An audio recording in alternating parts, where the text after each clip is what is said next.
Tanakwea, Talofa, and good morning to you people of the internet. Welcome to the show.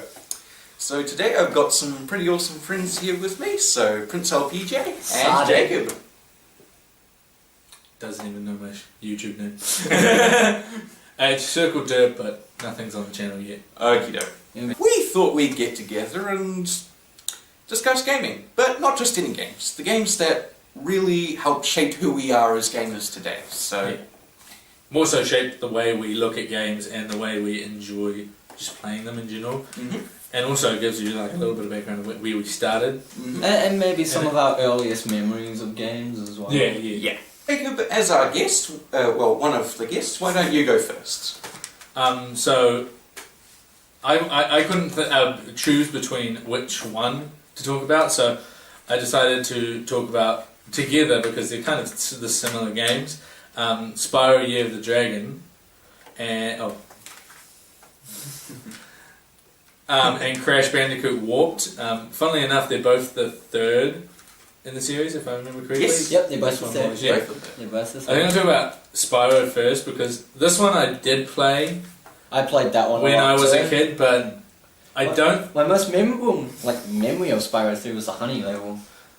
Yeah, I remember the honey level very well. It was one of those Sparks levels. Oh, okay. I remember this being very frustrating as a kid because of the skateboarding. The skateboarding. It's easy now. Yeah, because I think it's because I played things like other games like Tony Hawk. Yeah, probably. And all that have sort of trained me to be better at those skating games. And I think that always annoyed me, but everything else was kind of good, except for trying to. This isn't this one, but this is just bringing back memories of all the Spyros. Is the guys that stole the eggs? The egg chase. Yep.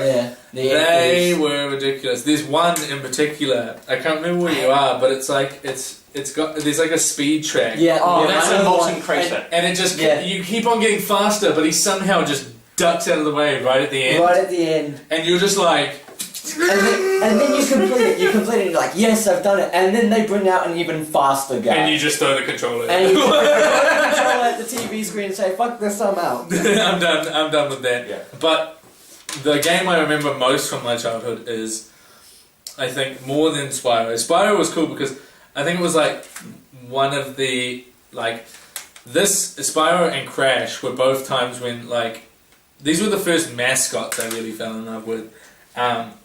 I didn't so much as I did play Sonic when I was really young, but but it didn't leave as much of an impact as it did with Crash Bandicoot, because I think Crash is more close to home, being an Australian icon. Yeah. Given that we're in New Zealand, because it's And if you notice in the original cutscene, you see Cortex's satellite thing from the previous game falling. It lands in New Zealand. Yeah. Oh. Because if you think about it, the character's Australian. The whole idea of Tiny the Tiger, that's a very koala con. All that is very Australian.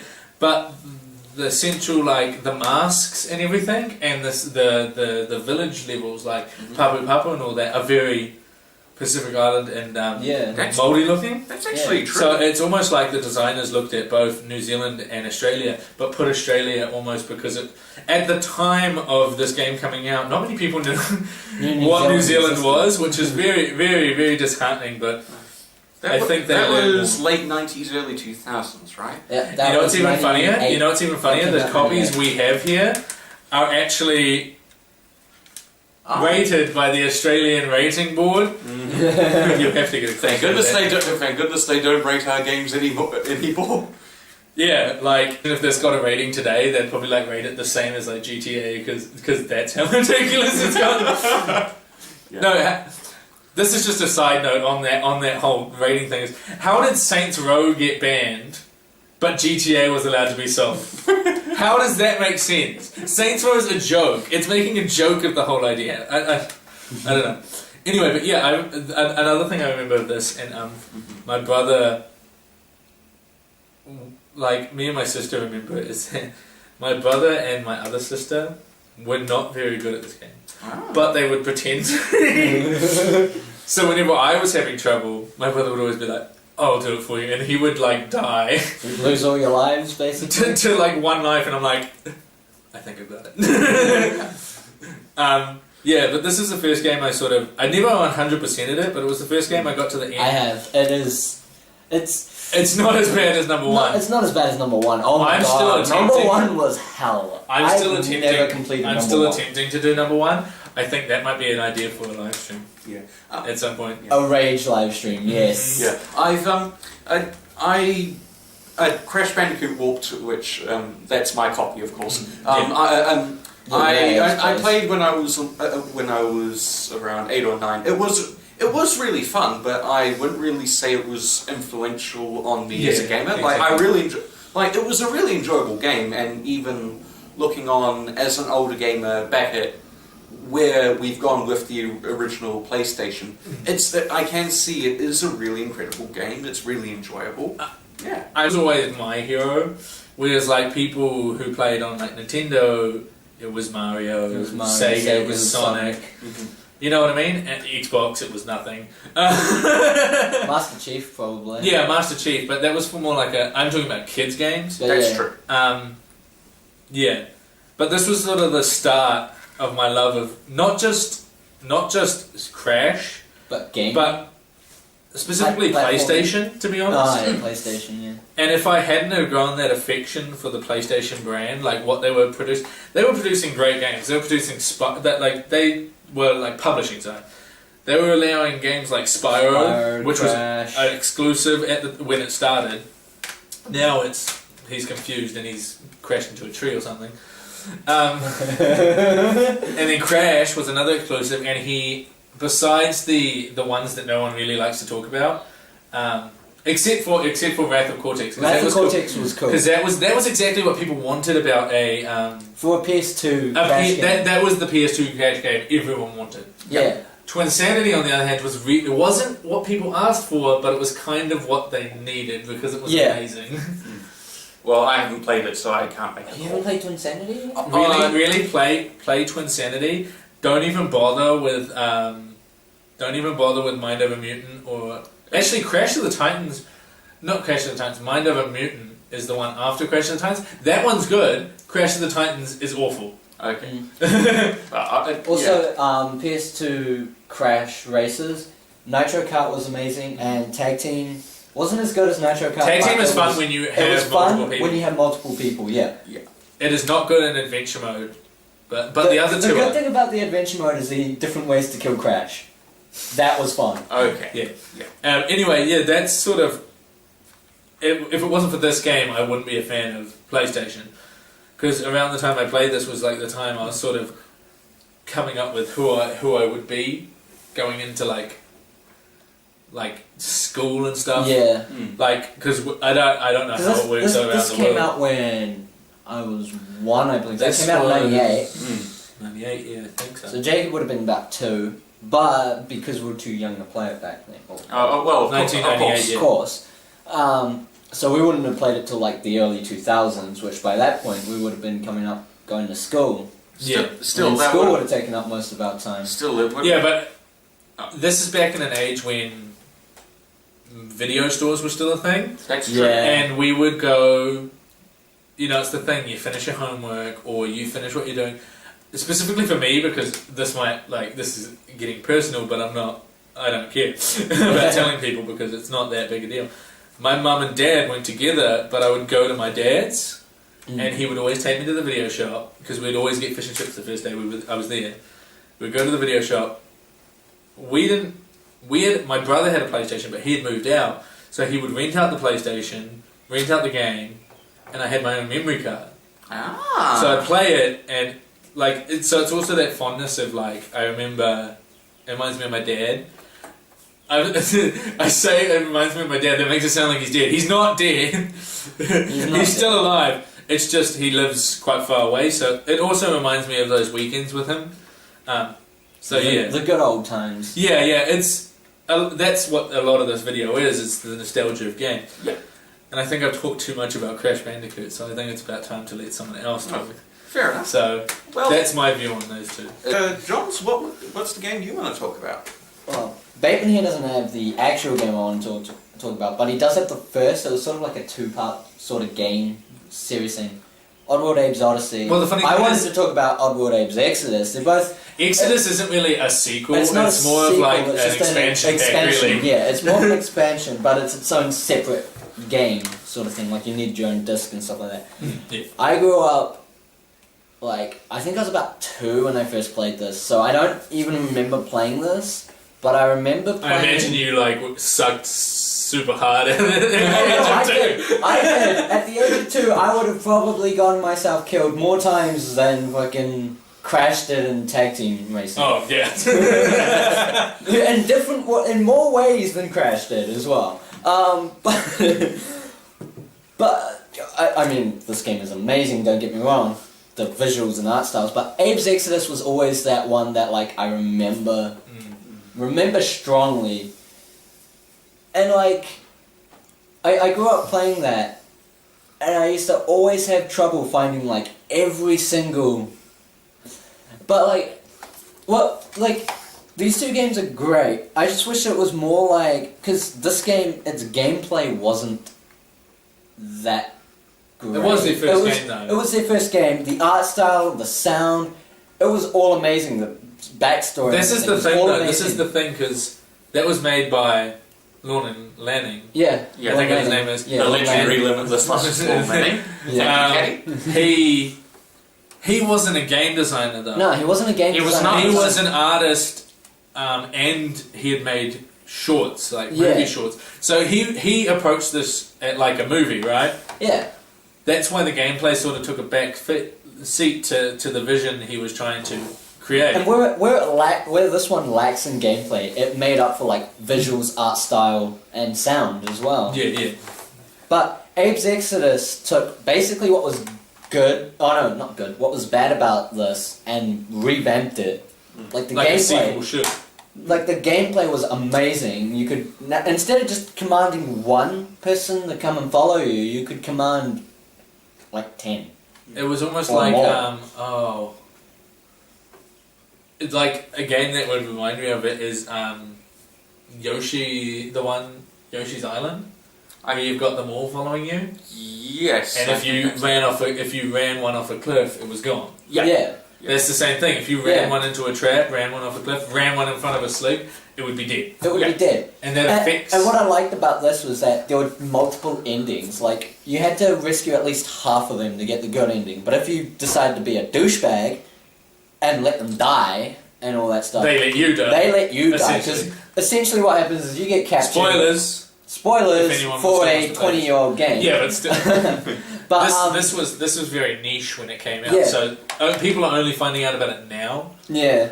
But like, Some people. what ends up happening is that you're basically a slave for a meat grinding factory, and they're starting to run out of wild animals to grind up for meat, so they decide to use the slaves. Abe here finds out about it. He makes a and dash for it? He tries to make it an escape for it, and he now becomes the slave's most wanted, basically. Yeah. That came out in '97. Yep, 97. Which is really years ago. interesting. Like, you look at that game, and it sort of as a kid, it's just a freaky game, and you play it, and it's Yeah. really cool. But then as an adult, you look back at it, and you look at what he's trying to say about the time it was made. That's Yeah. true. Yeah.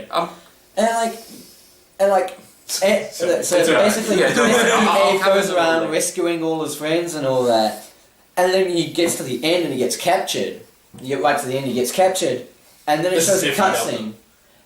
No, right at the very end of the actual game, you get captured. No, Because it all happens his- as if- he's already captured. No, He's I already know that, captured. I He's know that. retelling what happened. Abe Oh, yeah. retells what happens, and so at the end of the game, you get captured. Like it shows Abe getting captured, and then basically he's strung up, and they're going to drop him into a meat grinder. And if you Chunky.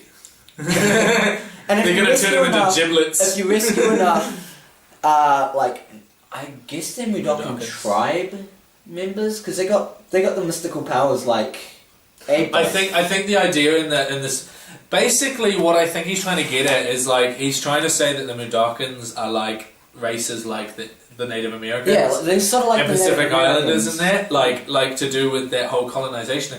It's almost like they were living peacefully, and then out of nowhere, the Gluckins? The Gluckins come out of nowhere, and they're supposed to represent the capitalism we live with now. Yeah. And I'm sorry I'm taking over your section. Hey, it's no problem. This is a discussion where you can all contribute. And it's a discussion. that's what it is, and I think the idea with Native Americans is that everyone can be a shaman. Yeah, everyone could be a shaman. And that's the idea with this race, that everyone has these powers. There's actually he was just the only one that the was only free slave. The only slave that got... The only shaman that became a slave sort of thing. But he didn't know he was a shaman. I almost like the religious theme as well. That he's almost like Moses, Messiah. It's almost like the story of the story of Moses. Yeah. And you rescue enough, and the other Mudokon shamans basically rescue you. Big face, was it? Big face? Yeah, big face. Some big face. But I love how this game ends. The good ending. He basically falls on his ass, and the second one starts. But then Abe's Exodus basically straight after this, like immediately after this happened. It just basically the abridged version is like Big Face is like, good job, but you're not done. You're not done. And then they send them into the desert. The Gluckins here, they send you in the desert. The Gluckins here have been going to our old tribal burial grounds to use slaves to get, we don't know in quotation marks, for their brew. I like the bit when they finally get there and his group gets shit-faced. No, the funnier part was like, right at the beginning, you get up there and he's like, be careful guys, lands, and then he falls on his face, basically. Wasn't the second one, wasn't there supposed to be a game called Soulstone? This was originally supposed to be called Soulstone Brew. I think it was just called. The first time was meant to be called Soulstorm. And now what they're doing for the because they're doing like reimagining of the series. It's called Old World Soulstorm for the new. There's been a massive resurgence, like renaissance almost with platforms with Oddworld Inhabitants. Yeah. They're still called that, eh? Yeah, they're still called Oddworld Inhabitants. That's the company. They are. Yeah. It's really funny because that's the company that Ron Langley created with his then wife. Yeah. It's almost like a John Cleese thing where like he wrote Fawlty Towers with his wife the first season and then they got divorced. I didn't actually know that.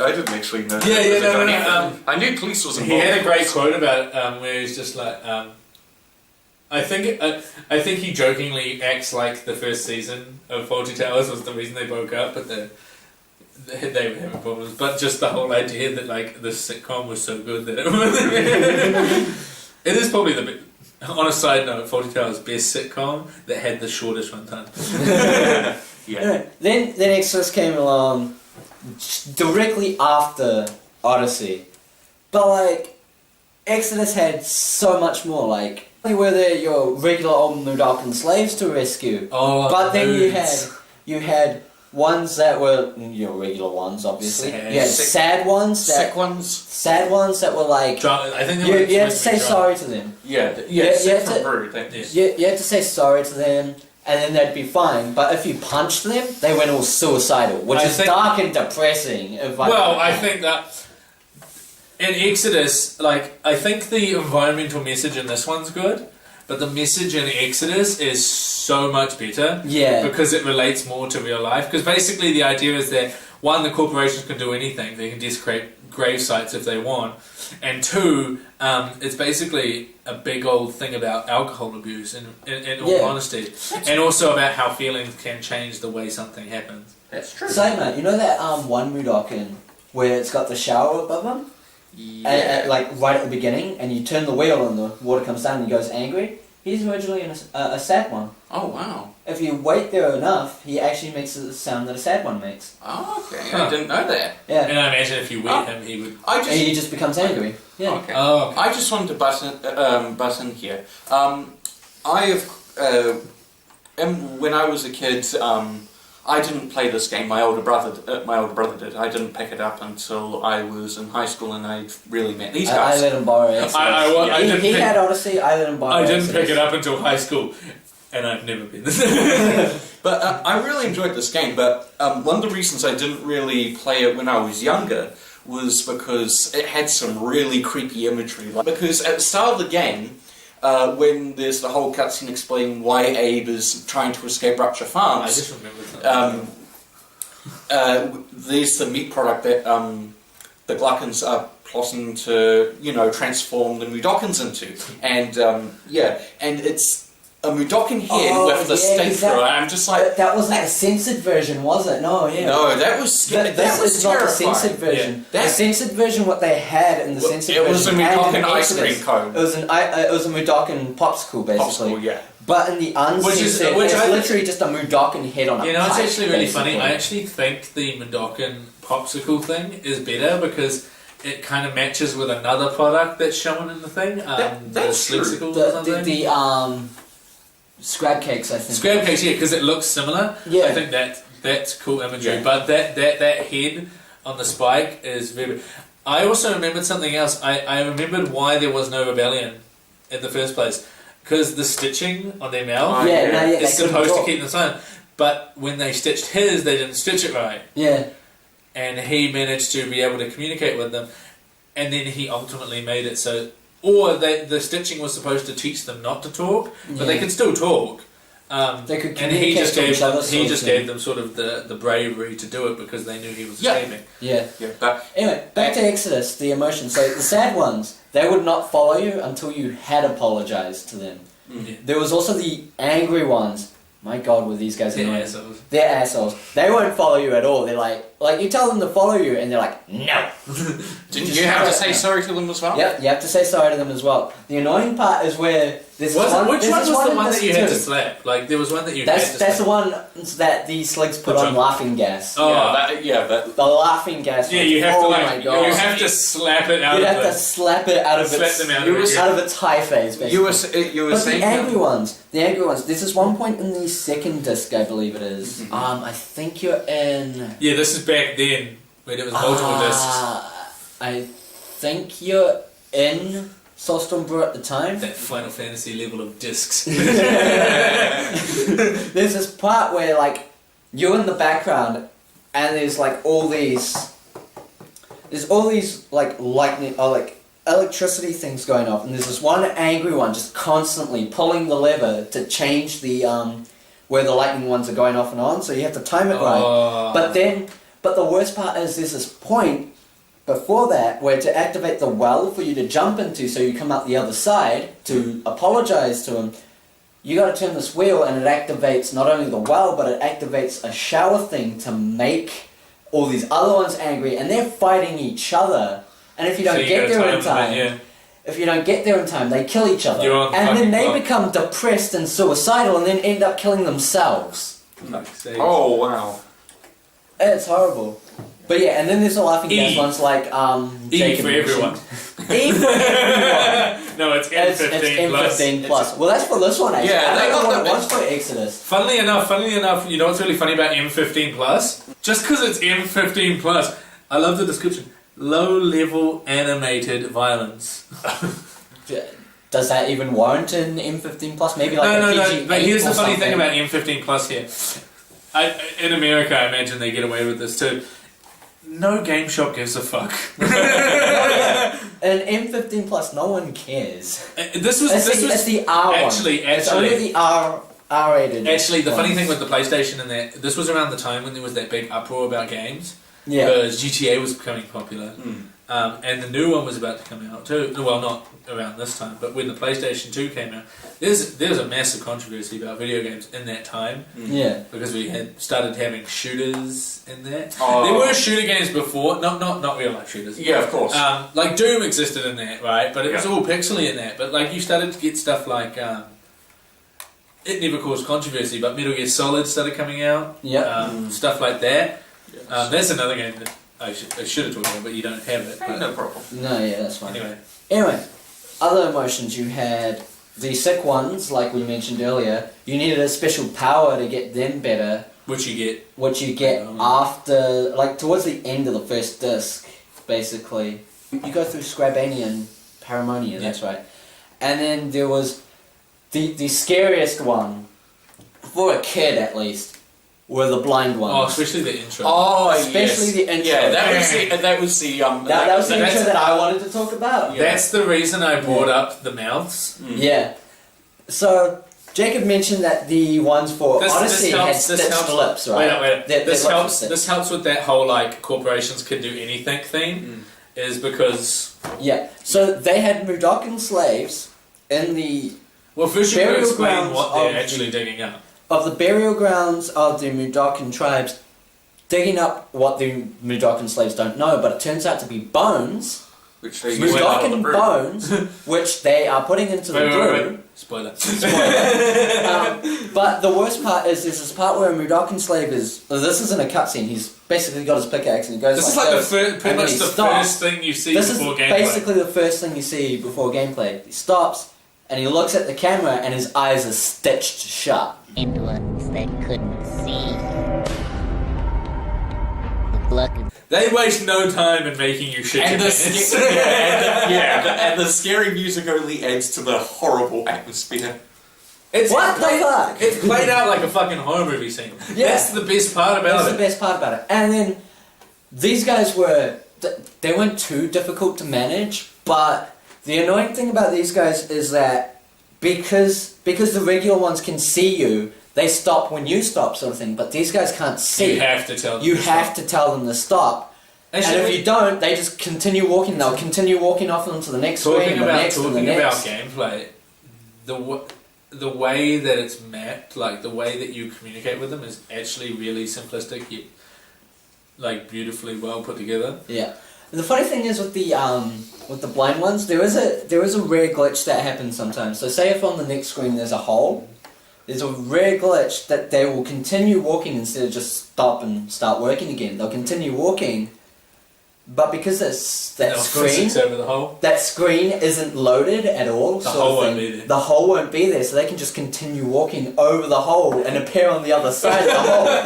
It's rare. I think it's like a 0.01% chance of happening. Oh my god.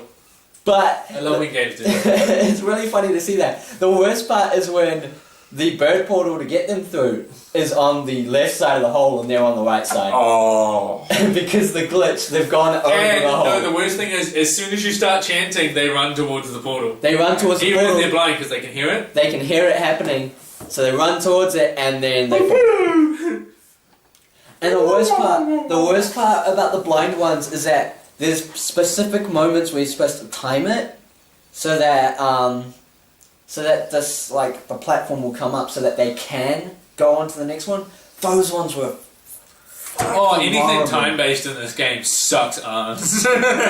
Because like you have these platforms that go like this. Hey.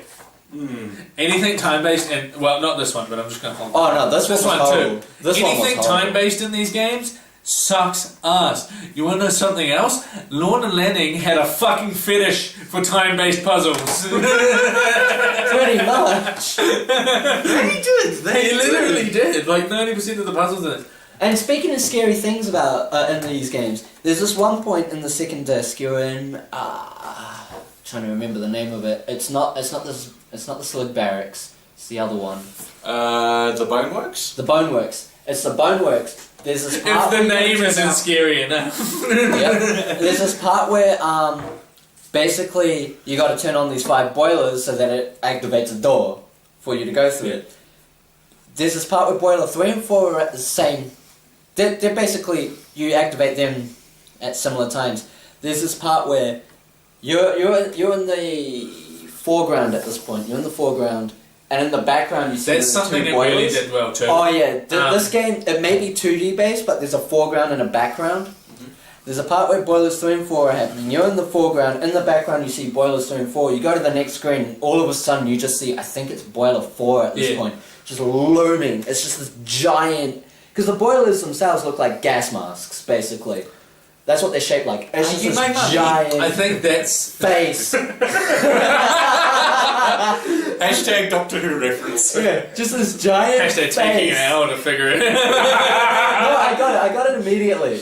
I just wanted to get to my point, but I found it too funny to just not laugh. Sorry, mate. Anyway. Anyway, it's just this giant gas mask thing staring at the player the entire screen. I think the imagery of And it's not just like a forward on sort of thing. It's like sort of turned to like a sort of 45-degree angle, and it's not even straight up and down as well. It's sort of like that.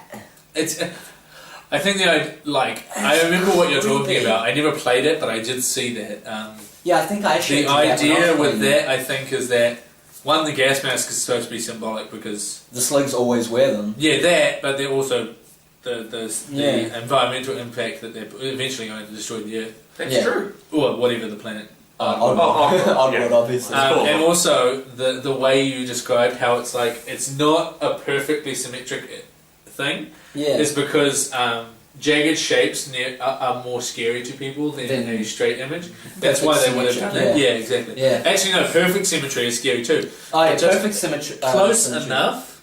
Because the human face, which is what like people love symmetry in the human face, but human faces aren't perfectly But the symmetrical. funny thing is, have you ever? I mean, look at my face. I got a scar on one side, but not on the other. I didn't realise. Well, the best example for people would be like Abe Lincoln. Yeah. Half his face Half was his face sinking. was sinking, and so that's why in portraits he's always got his good side. Yeah, exactly. Exactly. Oh, and another thing, this happens in both games actually. This happens in both games. When they realise that they're running out of workers and there's nothing they can do to stop Abe, the Mudokan terrorist, they decide to gas the facility. No, it's really funny. That's actually another interesting thing that you bring up. The whole idea that he's a terrorist.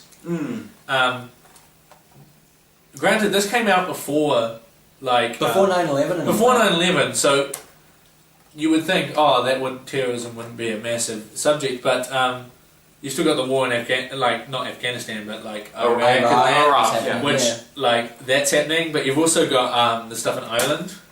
Northern Ireland, around this time. That's actually part of the reason I was born. Actually, And my then- mum migrated here from Northern Ireland to escape the conflict. And then also, wasn't the biggest in American-made games? Weren't they putting your standard terrorists as Russians back in this time? Yeah, because the war in Iraq was the Russians. Yeah. The funny thing is, you mean Afghanistan? Oh, sorry, Afghanistan. Afghanistan, yeah. I wasn't sure if it was Afghanistan. I don't want to say that. It was America and Britain that invaded Iraq. To be honest, it has a lot of those features in it. Just the fact that they started, the funny thing with that whole terrorism thing is that terrorism was a thing at the time, but the word had not become synonymous with it. Yeah. Terrorism, to be honest, the term, was used by other countries, but ultimately the modern use of the word terrorism was created by the American media with 9/11 and that. So, this was raising questions about things like that before that was an issue. The line between the word terrorism and actually people doing bad things. The idea that the Gluckans were throwing around the term that he's a terrorist because that sounds a lot better for their side than saying he's an eco-warrior or something. Yeah. Another scary moment, and not in this one, but in Exodus, this is when you're actually in the brewery itself, you find out what the other secret ingredient, because the brew itself has two secret ingredients. One of them is bones that you find out in the first disc. The other one is when you're in the a little bit of Mrs. Dash. When you're in the brewery itself, there's this part where you just flip screens, and the next thing you see is just these two Mudokans hanging upside down being tortured. For their tears, might I add. That was the liquid Going back to my brew. point about Native Americans, the Trail of Tears. Yeah. So he's literally saying that the Mudokans are supposed to represent the Jewish, the Jewish, the Native Americans. They're supposed to represent everything about people who have oppressed. effectively been oppressed for years. Yeah. Because you essentially, when you escape the farm here in the first one, you can't tell me that the outside doesn't look like a concentration camp. No, yeah, it does. Exactly. The farm itself looks like a concentration camp with so many... And also the imagery of the smokestacks with the smoke coming out is reminiscent. Reminiscent of the gas showers, the gas chambers. Yeah, and the furnaces. So that's ultimately what this This has some heavy issues in it. This one and Exodus. Exodus has more like lighthearted moments though. Yeah. As well. Yeah. This one just grabs you by the balls and slams you into the wall. Yeah, it does. and this one. Oops. Don't worry, the game disc is fine. Okay. Go ahead, man. This one, you had to rescue 99 to get the true ending. I haven't done that personally. I've done that. Exodus ramped it from 99 to 300. I think they actually Spices. increased it for when they did New and Tasty. New and Tasty, yeah, New and Tasty. Yeah, was, because New and Tasty has actually. That's the funny thing I with the think remake it was is that 299. New and Tasty is the remake of this. Which I Well, played was pretty good. reimagining really because yeah. it's got the levels from this one, but it's also got a whole bunch of more stuff, and, Yeah. and the New and Tasty has more stuff to explain certain things in this, Yeah. which is really fascinating. You learn a little bit more in New and Tasty. And what I liked about Exodus over Odyssey is the way they just showed you that there was going to be a secret nearby. Because this one, it didn't give you any hints as to whatnot. But in Exodus, if you found a pile of brew bottles just lying around on that screen, there's an entrance to a secret somewhere. And that's how And I they would knew get how to devious- find all 300 in Exodus, but not how to get all 99 That's in the Odyssey. problem, though. They were very devious about that because, like we said with the 2D image, there was the background which you could go into. Yep. There And was the four- background, which was the image that the background, Yeah, just yeah, a visual. like a visual. The backstage area. The backstage area. The and front stage area. area. But then there was also scenery at the bottom of the front. Yeah, So the brew bottles, you could only see. Sometimes you can only see one of them. yeah. Like That's all. at the beginning of the first of the second In any disc. other, funny enough, in any other game, anything like that where there's foreground stuff that blocks important game mechanics, you would get crucified for putting that shit in games. But here it works perfectly fine. Yep. And here's a little hint to anyone wanting to play both of these. First screen of all the discs, there's a secret. Every time. Okay. Because like in Odyssey, there's the barrel Yeah. blocking Yeah, something. barrels are also are actually a good sign as well. And I'm pretty Barrels sure are at the signed, but beginning, not all barrels do it. Yeah. because at the beginning of Exodus, you're in the area where You're in the were mine, drinking. yeah. Oh, sorry. You're in the mine. Yeah, and I'm pretty sure there's just a pile of brew bottles, and I'm pretty sure they're supposed to be the ones that they were drinking. No, the drinking in them? doesn't. The drinking doesn't happen till later in the game. What happens is you get there and then you get separated and then you meet up with them again. That's right. And then they find brew. There's like 99 bottles in the dispenser. And Between 5 of them, I believe it was. 99 bottles of beer in the brew. 9 bottles of beer. Basically.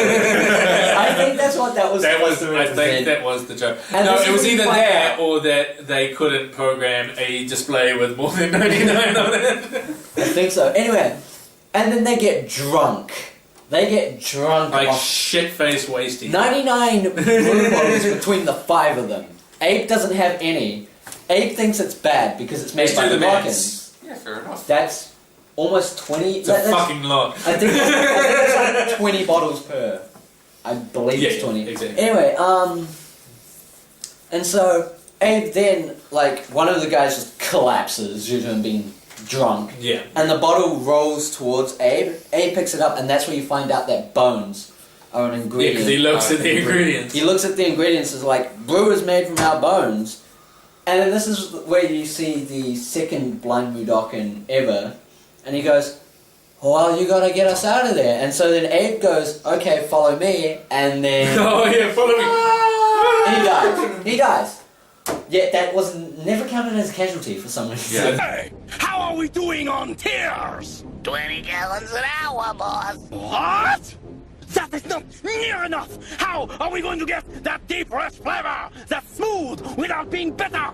You might as well take out their bones! It ain't my fault, boss. We keep running out of Mudakas. They keep disappearing. I don't need excuses! I need tears! Turn up the gain! Do it! What the fuck, gang?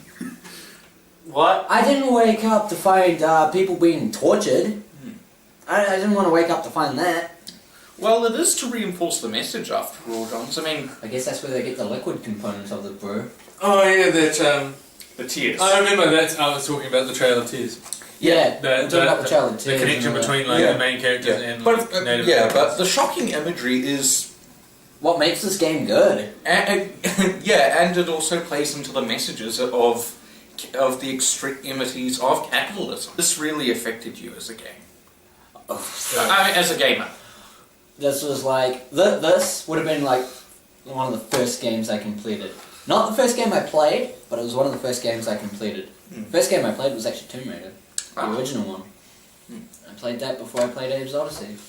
But Probably like a day before I played Abe's Odyssey, to be honest. Yeah. but it's still something that impacts you to this day. Yeah, no. I'll just find myself randomly quoting Abe, like the whole hello. Down to me now, and I'm going to talk about one of my favourite video games. And one that really had an impact on me in my childhood, Banjo-Kazooie. So Notice he's doing N64, not PlayStation, like us two. I did grow up with some elements of the PlayStation, but Nintendo was a big bulk of my of the video games that was played when I first came into the world. So this game came out in 1998, and that was also the same year we got N64. And that's also the same year that both Crash 3 and Abe's Exodus came out. Ah, very good. So all three of our games have been 98. Now, I want to ask you guys a question. Just looking at this cartridge, what would be your first impression of the game? Some sort of platformer. It's very reminiscent of the Donkey Kong 64 cover.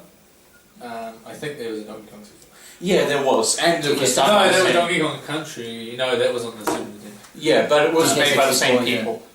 Yeah. What about you, Johns? What would be your? At first glance, no, yeah, it looks like a sort of platform collectathon. A cutesy kid. A cutesy kids. But see, platformer this kind of artwork. If you can show people, this kind of artwork was not like odd to see on Nintendo games. Well, definitely this would be a reasonable first impression, and yeah, this would have been a game a lot of kids would have been attracted to. But I really think that if you look past the cartridge, when you actually put this into the system, like there's faster more- than this does. Tell you that much. It's more than meets the eye. To quote Transformers. Yeah. Side note: Famicom Transformers, one of the hardest Famicom games ever. Okay, yeah, but there's more to it than meets the eye. I mean, yeah, it is mainly aimed towards kids, but it was definitely something that adults could really enjoy as well. And it did have popularity amongst adults. And back when I was younger, playing video games used to be a family affair. So my older brother, my older sister, and even my mother, we used to huddle around the N64 or the this is very PlayStation, and we interesting would. because But yeah, video games in the Bateman household were always a family affair. Yeah. And eventually when I grew up and really got my head around using video game consoles, Banjo-Kazooie was obviously one of the first games I went to, and definitely it's a big reason why I love platforming games. So the characters. So of course you've got you have the characters in this game were pretty awesome. I mean, you've just got a basic bear and a bird, but what I really love is the way they play off each other, not just gameplay wise, which they do a lot. like of course. dialogue and stuff. Yeah. What I thought was really funny about Banjo-Kazooie is that it's all one big joke to the developers. Like the game, not meaning like they didn't care for the game, they didn't make a solid title. They really It's cared that about it. everything was like a joke. There was comedy everywhere, like even in their names, like names of things. There was a lot of quite clever humour in there. So yeah, and of course and there were quite a few interesting characters aside from the main characters. Of course, you had the main villain Gruntilda. I like the pirate that was supposed to be the main character. Oh, Captain Black Eye. Yes, he appeared in a cameo scene in Banjo-Tooie. Yeah, but Yeah. the second game was supposed to be about him. Yeah. And then they decided let's bring back Banjo-Kazooie. Yeah. And then there was Mumbo, and then of course there's Mumbo the Shaman. Mumbo. Yeah. Yeah. And actually, comparing Did you know Banjo- that Mumbo doing the is actually Grand Coco slowed down?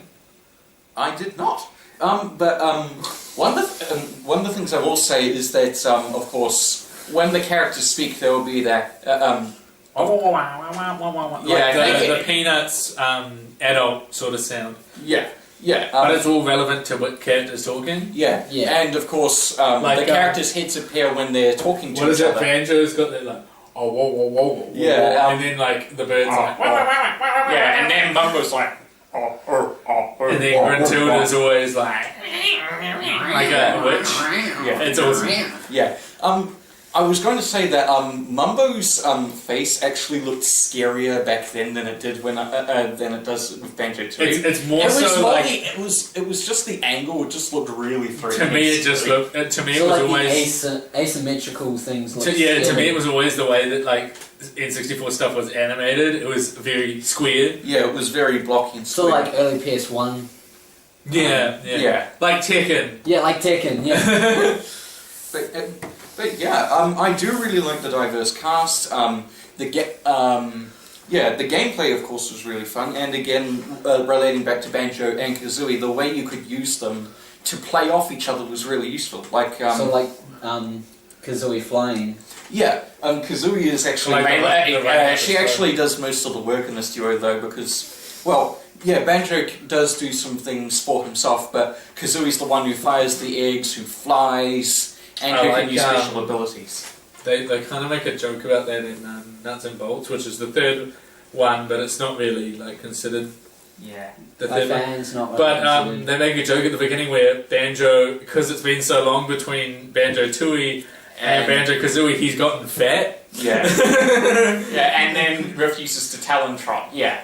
Yeah, so definitely, definitely Kazooie wears the But wears the stuff pants like in the that duo. is the best. Yeah, but there are some real, I really do like the way they play off each I other. also like things like how like the characters for some reason it feels like the characters know they're in a game. Like you know Yeah, through it's the a writing full because like working, yeah. even in just in the main menu, like when you start up to get into the game, it's an N64 is the logo, isn't it?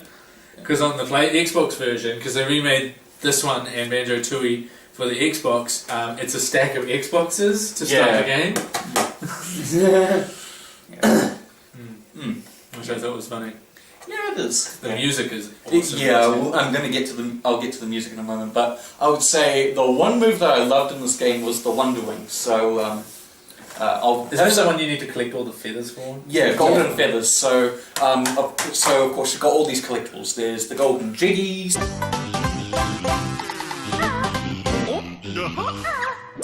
and there's Well, there's the notes, ones that 100 are per world.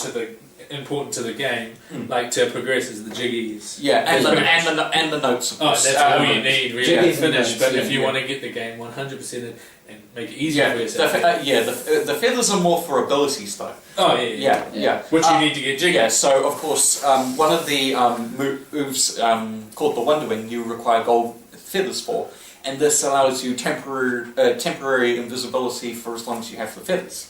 Okay. And one of the things I absolutely love is there's a bit of music that starts playing whenever you use it, and I simply love it. Wait, does it make it so it makes you invisible or invincible? Invincible. Yeah. So What is a game? What is a Nintendo game without amazing invincibility music? Like.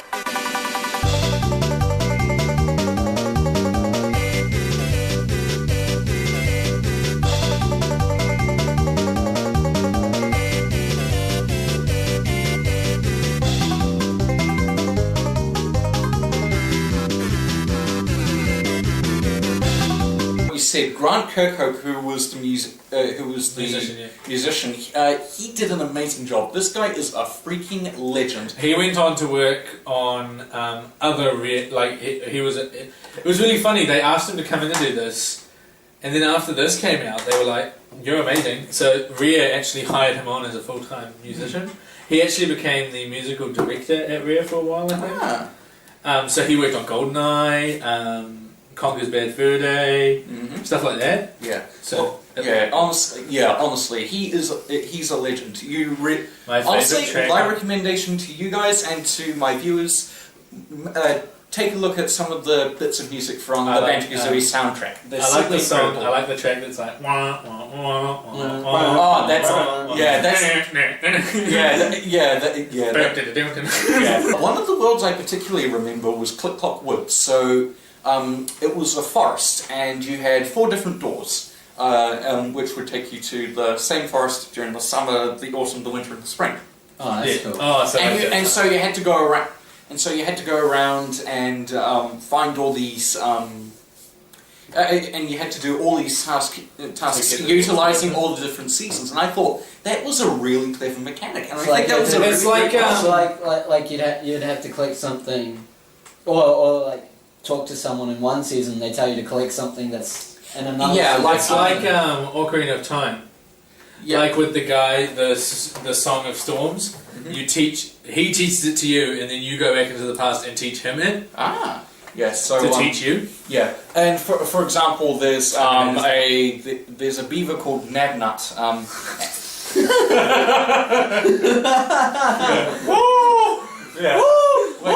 Wait, was it a beaver or a, well? If it was a squirrel, then There is a squirrel. There is a squirrel. I know there's a squirrel in Click Clock Wood, but yeah. So for instance, there's a beaver who's who can't get into his home because there's a boulder smashing it. So you have to smash. Yeah. So you have to smash the boulder, and of course the water will be down. Yeah, the water will be so the water will be down. But you have to unlock one of the other seasons so that you can actually swim through and get the Jiggy. So I actually thought that, clever. That's that was a really clever mechanic. Got like 10 minutes. I really do like the fact that the puzzles really made you think about what you.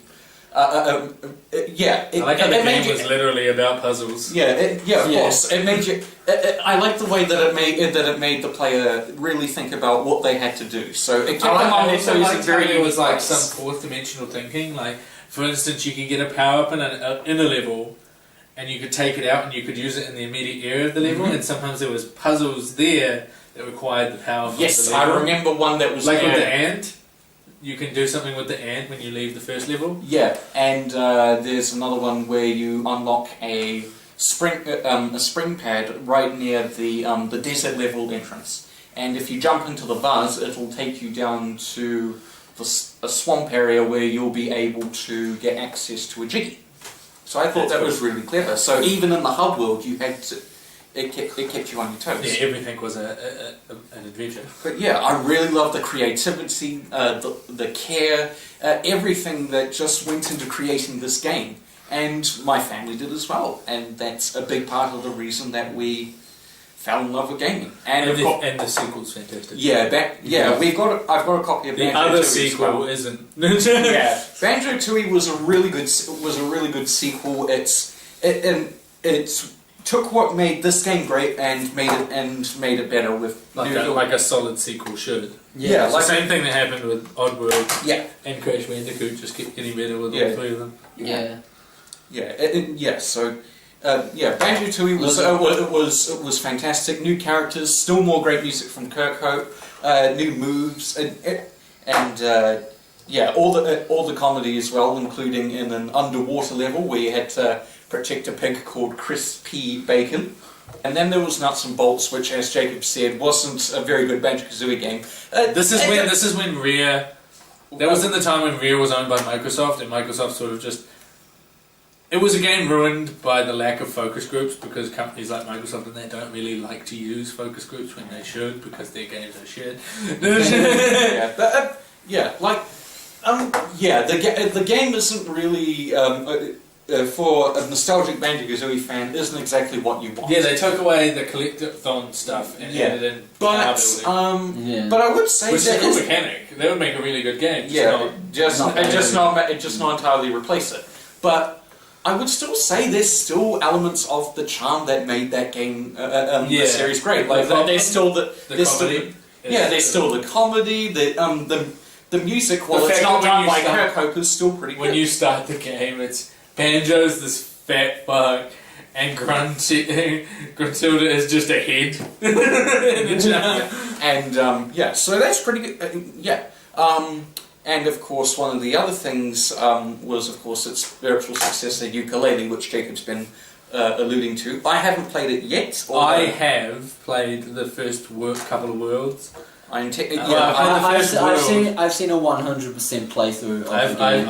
I've seen the first world expanded like once or twice. I think. Yeah, because you can just keep on growing. Yeah, I will hopefully get it. You can keep on growing it, but like to collect all the collectibles, you just need to expand it once. Right. Yeah. So, but yeah, I will hopefully get it for my PlayStation 4 because it looks really good and it does really seem like a love letter to all those who grew up with platformers, not just the Banjo-Kazooie series, but also Like things like as the well. It seems like it was made by and the Donkey Kong Country thing. It seems like it was made by. But yeah, this definitely shaped my love of gaming, and it kept me interested well into the 2000s when I started moving more towards Sony and playing PlayStation 2 games, and then eventually moving into other areas of gaming as well. Yeah.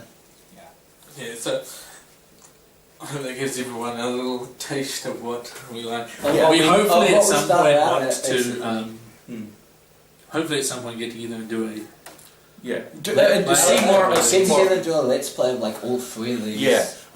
And we'll direct sequels if you guys want. Yeah, I'd be happy. And if you guys want to see more of us talking about our favorite games, I'd be happy to get us together again and maybe talk about our favorite games from the next generation. Yeah. Was there something from the PlayStation 2 era or the Xbox era or the GameCube Or in general, era? if you just want us to get together and like each of us bring a game and talk about it. Yeah.